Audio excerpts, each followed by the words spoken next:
Lembaga Pemilih Indonesia (LPI) menggelar survei nasional untuk memotret pasangan capres-cawapres mana yang paling peka terhadap isu buruh dan ketenagakerjaan.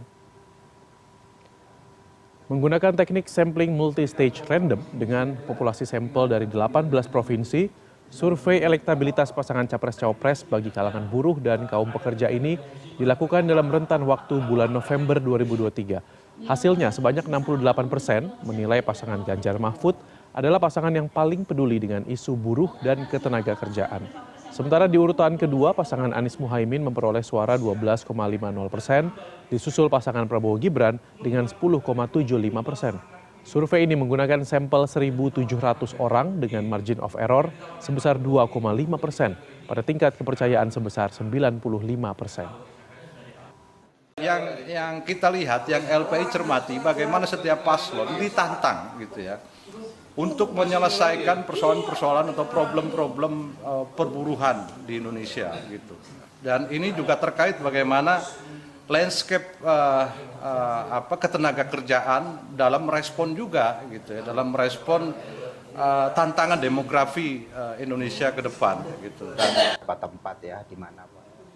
Sementara itu, Saiful Mujani Research and Consulting (SMRC) menggelar survei untuk melihat pengetahuan publik tentang keputusan MK soal batas usia capres-cawapres.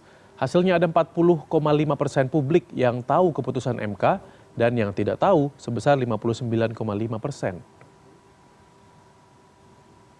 Di kalangan warga yang tahu, elektabilitas Anies Muhaimin 31%, Prabowo Gibran 32%, serta Ganjar Mahfud 26%. Adapun 11% responden tidak menjawab.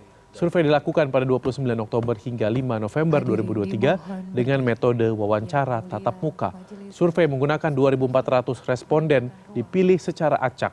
Margin of error sekitar 2,3% pada tingkat kepercayaan 95%. Hakim yang mulia Pak Wahidudin dan Pak Asadin. Di antara yang tahu dan yang tidak tahu, itu ada asosiasinya nggak dengan pilihan terhadap pasangan calon presiden? Ini menarik, Bung Saidiman. Bagi ya yang tahu, yang milih Anies itu 24, yang milih Ganjar dan Mahfud 23, yang milih Prabowo Gibran 42.